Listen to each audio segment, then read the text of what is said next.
salah santri diharapkan untuk bersegera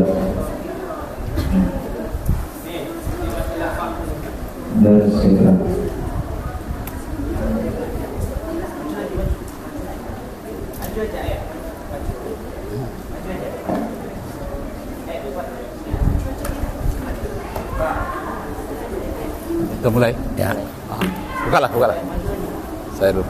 Yang sebelah sini, maju sini. Yang pindah sini. Yang sebelah kanan ujung. Pindah sini. Nah, ya. Kawan-kawan maju. Pindah sini. Yang baru aja pindah sini. Atau berkolaborasi ada.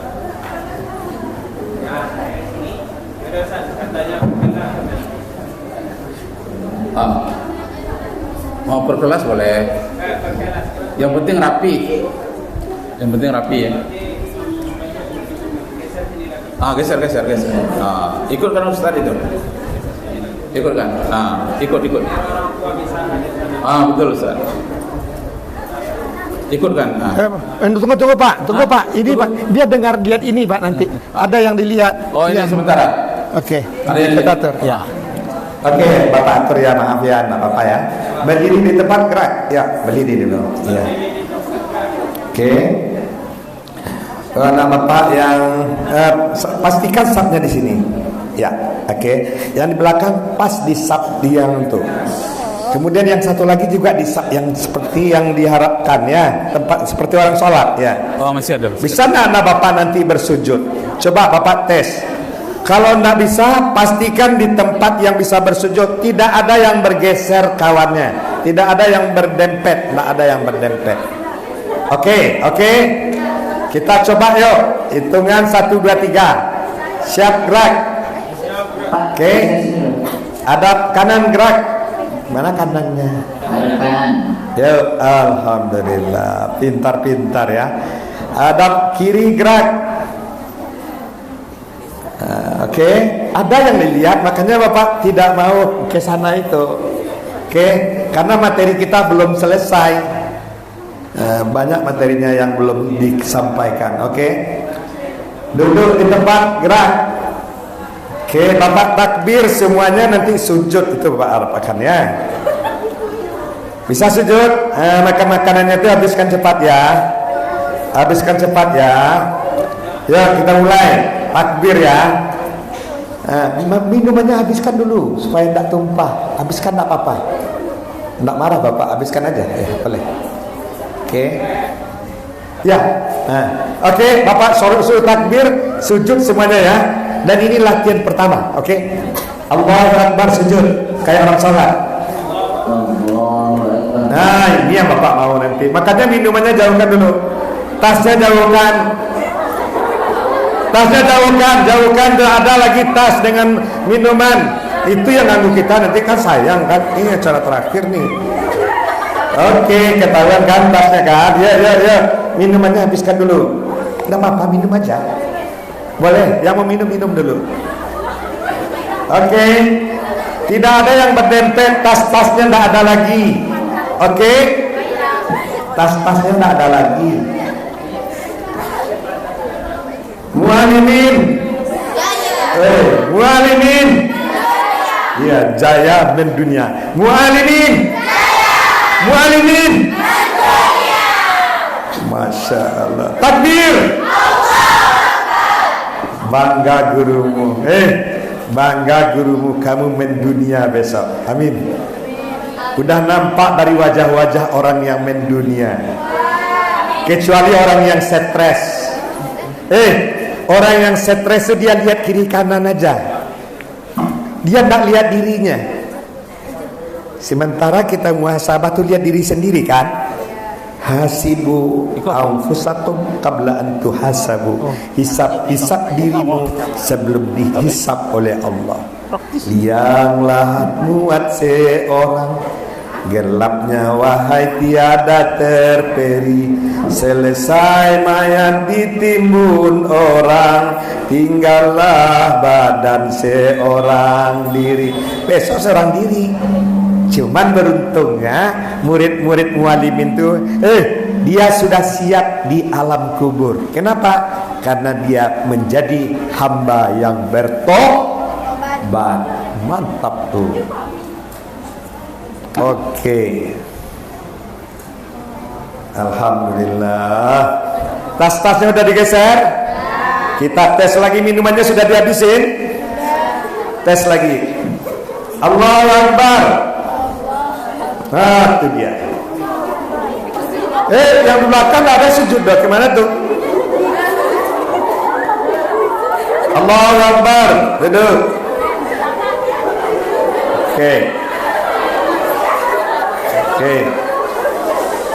Oke, bisa dilanjutkan? Bisa? Guru Bapak akan menyampaikan sesuatu sebelum Bapak masuk ke materi muhasabah. Silakan Pak Dr. Rakib Jamal. Buka dulu, Ustaz. Ya. Assalamualaikum warahmatullahi wabarakatuh. Waalaikumsalam warahmatullahi wabarakatuh. Alhamdulillahi rabbil alamin. Allahumma salli ala Muhammad wa ala ali Muhammad. Bersyukur kita kepada Allah Subhanahu wa taala. Alhamdulillah pada sampai detik ini sampailah kepada sesi yang terakhir kita ba'da azan menjelang selesai. Salam dan salam terpujikan kepada Rasulullah sallallahu alaihi wasallam dengan melafazkan Allahumma shalli ala Muhammad wa ala ali Muhammad. Baiklah, marilah kita buka materi kali ini dengan membaca basmalah. Bismillahirrahmanirrahim. Kepada Al-Ustaz Dr. Rakib Jamali, tempat dan waktu kami persilakan.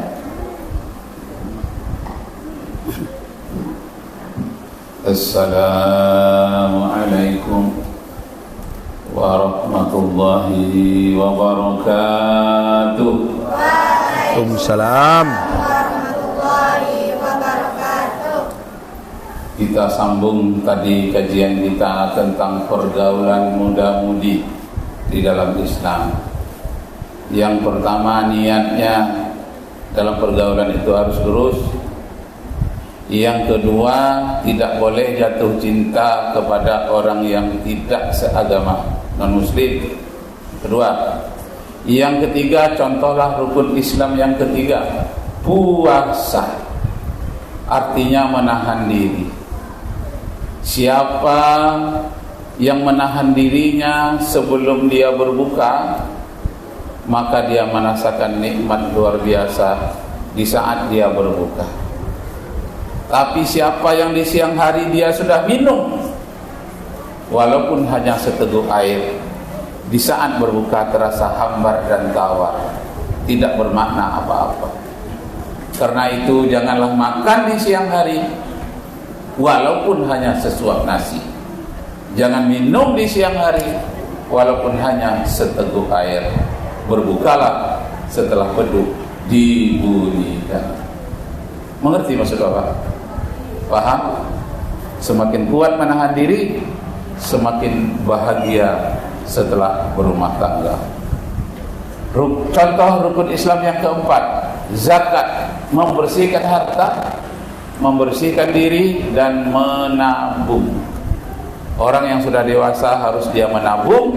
Kalau nanti dia berumah tangga, dia sudah punya modal. Jangan sampai untuk menjadi dewasa tidak ada tabungan, tidak ada modal. Contohlah dengan contoh rukun Islam yang keempat. Kemudian dilanjutkan seterusnya, kalau sudah punya modal dengan mencontoh zakat, contohlah rukun Islam yang kelima, yakni haji, di mana kita menjinjing kopor, berangkat pergi haji, artinya kita hidup mandiri. Jadikanlah kalian dewasa, hidup mandiri. Ucapkan selamat tinggal kepada ayah dan ibu. Aku membentuk keluarga sendiri. Jangan lagi ketergantungan kepada ayah dan ibu. Hidup mandiri. Selesailah sudah konsep pergaulan muda-mudi dengan mencontoh rukun Islam yang 5 hal itu. Bisa dipahami? Mengerti lagi tadi semenjak dari urutan pertama sampai yang kelima? Mencontoh rukun Islam dari sisi tertentu. Nah, Bapak lanjutkan dengan cerita nyata, kisah nyata si Amir dengan si Kania. Waktu singkat ya, 5 menit saja atau 6 menit. Sudah dikatakan oleh ayah si Amir, nah, jangan jatuh hati kepada wanita yang tidak seagama. Haram nak, apalagi kalau sampai menikah. Jangan kamu wala tunkihul musyrikati hatta yu'minna. Jangan kamu nikahi wanita musyrik sebelum dia beriman. Si Amir ini nakal. Padahal dia pernah mondok di salah satu pesantren di Bangkinang. Tapi karena jatuh hati, cantik sekali wanita non muslim, jatuh hati dia, sanggup dia tinggalkan ayah dan ibunya. Maknya menangis, nak, janganlah jatuh hati lagi nak, mak bisa mencarikan yang lebih baik. Tidak pak, cintaku cinta nekat, tai kucing sudah terasa coklat, tak peduli lagi mak, inilah satu-satunya. Yang pasangannya namanya Kania juga begitu, mengadu sama ibunya, ma, aku sudah cinta mati sama si Amir. Kan dia tidak seagama nak, biar kami pakai agama masing-masing, yang penting kami hidup bersama. Ibu tak rela nak, tak dapat doa dari ayah dan ibumu, tidak dapat, tidak mengapa, yang penting kami bisa hidup bersama. Pergilah si Amir tadi dengan si Kania ke kantor kuat untuk bisa dinikahkan. Orang kantor kuat tidak mau menikahkan. Kenapa? Karena yang bisa nikah di kantor kuat harus seagama. Ibu yang baru datang silakan bu, bapak orang tua, di belakang atau di samping boleh, di samping lapang, silakan. Tertib ya, tidak ada lagi yang berdiri, semuanya tertib. Bisa dilanjutkan kisahnya? Nah, jadi ceritanya si Amir meninggalkan ibunya demi cintanya. Si Kania meninggalkan ibunya pula demi cintanya dengan si Amir. Lalu kata si Kania, Amir, kalau engkau betul cinta kepadaku, coba engkau masuk agamaku, Amir. Yang bagus membaca siapa? Masuk agama Nasrani. Vokalnya bagus. Tidak. Aku pindah agama tidak. Tapi kita bisa menikah. Ya, geserkan sini. Nah, ada yang digeser? Oke deh. Belum. Belum. Lanjut ya. Bisa dilanjutkan? Lanjut. Nah, jadi orang di gereja juga tidak mau menikahkan karena dia tidak seagama. Orang kantor tua juga tidak mau menikahkan karena dia tidak sama-sama Islam. Caranya bagaimana? Caranya dia minta catatkan pernikahannya di catatan sipil. Catatan sipil itu ada di samping kantor bupati. Kalau di kota, di kantor wali kota. Nah, itu catatan sipil itu adalah tempat mencatat kelahiran, akta kelahiran, mencatat hal-hal yang berkaitan dengan kewarganegaraan. Tapi juga bisa mencatat orang berpasangan yang ingin hidup bersama. Bisa dicatat di sana. Akhirnya dia tidak menikah, dicatatkan di catatan sipil. Telah datang kepada kami 2 orang muda-mudi yang rela hidup bersama dan mereka telah resmi dibolehkan hidup bersama berdasarkan catatan sipil. Mereka tidak dinikahkan. Akhirnya mereka menikah. Masing-masing meninggalkan ibunya masing-masing. Si Amir tak peduli lagi dengan ayah dan ibunya. Si Kania juga tidak. Menikahlah dia, menyewa sebuah rumah. Tapi tidak ada karangan bunga, tidak ada doa selamat, tidak ada teman-teman yang mengucapkan selamat. Maka hari-hari pernikahan mereka hanya mereka berdua saja yang merayakannya dengan tetesan air mata. Kenapa? Tak ada rasanya orang memberikan ucapan bahagia. Nah, setahun kemudian lahirlah anaknya yang pertama antara si Amir dengan Kania. Ternyata anaknya ini ajaib. Lahirnya perempuan asli tapi sikap dan tingkah lakunya laki-laki asli. Orang menamakannya tomboy. Dia tidak mau memakai pakaian wanita, namanya Carmila. Bapaknya si Amir, ibunya Kania, dan anaknya Carmila. Lahir. Wah, ini sangat memusingkan ibunya. Nak, kamu ini perempuan, nak, tapi hobinya memakai celana pendek kayak laki-laki. Besok ulang tahunmu yang kelima, kamu minta beli apa? Minta belikan bola kaki, pistol, mainan, kuda-kudaan. Padahal dia perempuan. Lalu kata ibunya, apa yang salah denganku ya nak, denganmu? Lalu ibunya ketika bercermin, berkaca, ingin pergi berangkat kerja, diambil kaca itu, dipecahkan oleh si Carmila. Bahkan kaca yang tak ada hubungannya dengan cermin, kaca jendela pun dipecahkannya. Semua cermin, semua kaca dipecahkan oleh si Carmila. Lalu kata ibunya, aduh nak, masih kecil, kamu sudah bisa membuat ibu jadi menderita. Yang akan datang belum tahu apa lagi yang akan kamu pecahkan, nak. Banyak sekali yang pecah. Ayahnya merasa heran juga, kok anak kita jadi begini nih, tidak mau memakai pakaian perempuan, padahal dia wanita, memakai pakaian laki-laki.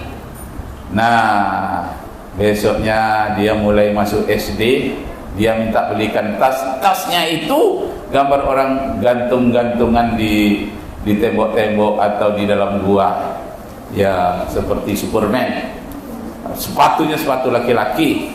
Kemudian bola dari sekolah itu tak boleh dibawa pulang oleh ayahnya, ditinggalkannya bola kakinya itu di sekolah. Itu pekerjaannya. Suatu hari disangkanya ayahnya sudah pergi, maka dia giringlah bola kaki itu oleh si Carmila itu dari sekolah SD-nya sampai ke rumah. Ketika dia mengiring bola, saking fokusnya tak nampak oleh dia ada truk di belakang sedang lewat, karena tempatnya itu penurunan. Nampak oleh ayahnya, katanya, Carmila, cepat kamu menyingkir. Tapi tak terdengar oleh anaknya. Maka dikejar oleh si Amir, anaknya Carmila, ditabraknya dengan badannya, dijatuhkan ke dalam parit. Selamatlah anaknya yang bernama Carmila, tapi kaki ayahnya tidak selamat. Kaki ayahnya tergilas oleh truk di tengah jalan. Waktu itulah sang ayah pingsan, dibawa ke rumah sakit. Sampai ke rumah sakit, dia melihat pemandangannya putih-putih semua. Ini apa ini putih sekeliling? Abang sedang di rumah sakit, kata Carmila. Kenapa kedua ke rumah sakit? Abang tadi tertabrak oleh truk. Oh iya, mana anak kita si Carmila? Ini aku ayah, untung anak kau selamat nak. Tapi ayah rasanya sakit dan pedih kaki ayah. Dilihat kakinya, oh kakiku sudah pontong, tidak bisa diselamatkan lagi, hancur oleh truk. Maka pontong kakinya itu, perusahaannya mengatakan dia diberhentikan dari perusahaan itu dengan diberikan pesangon untuk makan selama 1 tahun. Nah, dari uang pesangon itulah, uang tolak itulah, dia makan, dia dapat hasil dari perusahaannya itu. Tak lama kemudian ibunya pula yang bernama Kania PHK, diberhenti pula dari perusahaan tempat dia bekerja. Pulang lagi ke rumahnya, hanya bisa hidup untuk 6 bulan dari uang tolak dari perusahaan itu. Nah, akhirnya uang tolak dari si Amir habis, uang tolak dari Kania juga habis, sewa rumah juga mau dibayar. Dia barulah teringat, apalah kesalahanku, kok aku menderita begini. Kesimpulannya, tidak ada jalan lain. Si Kania tadi mendaftar menjadi TKW ke Malaysia. Sampai di Malaysia, dia bekerja di sana. Bulan pertama, kedua, ketiga, bulan ke-6 masih mengirim uang kepada suaminya untuk bayar kontrakan. Tapi bulan ke-7 tidak ada mengirimkan uang lagi. Yang datang adalah surat dari temannya mengatakan si Kania telah menikah lagi di Malaysia dengan orang kewarga negara Bangladesh yang ada di Malaysia.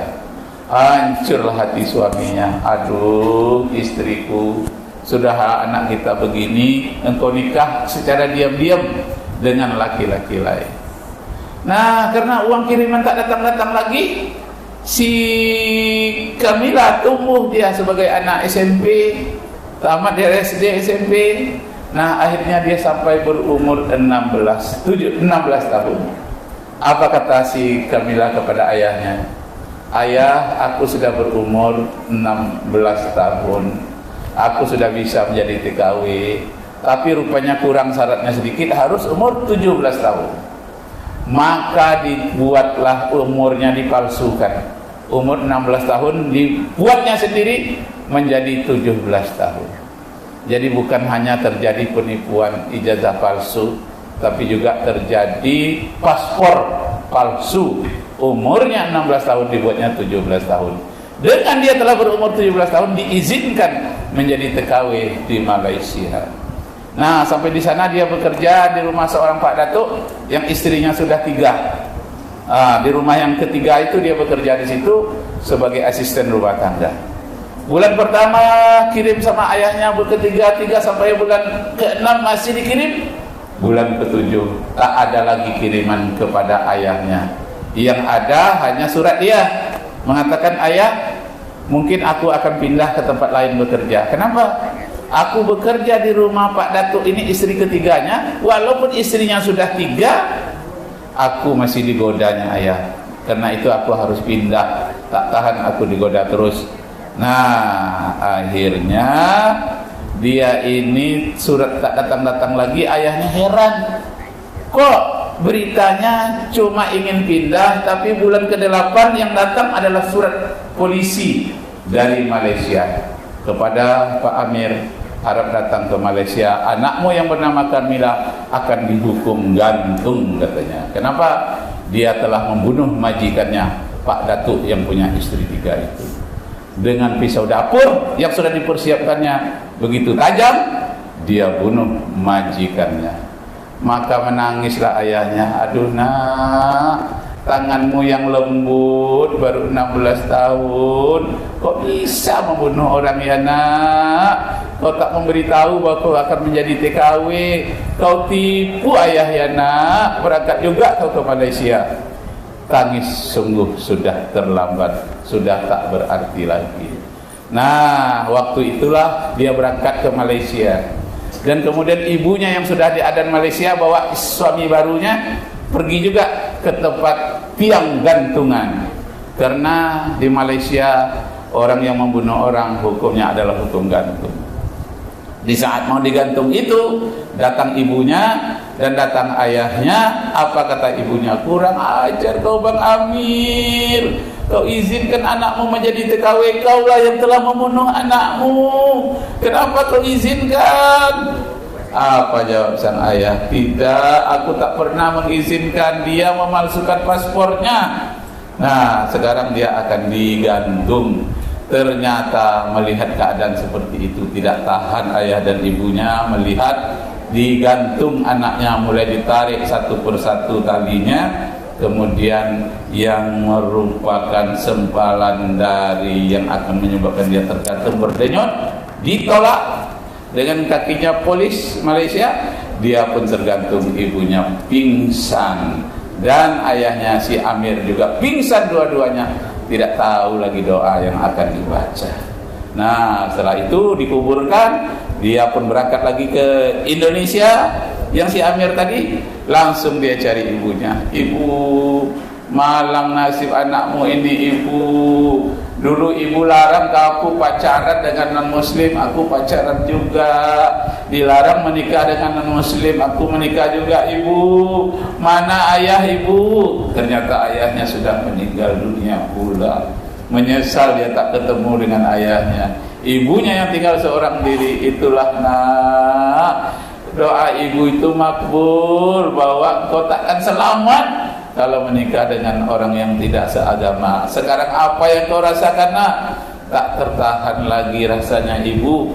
Lebih baik aku rasanya ke neraka daripada hidup di dunia ini menanggung Yang seperti ini penderitaan, istriku nikah dengan orang lain tanpa izin, anakku sudah digantung, kakiku sudah pontong pula. Ya Allah, kerasnya nasib yang aku rasakan.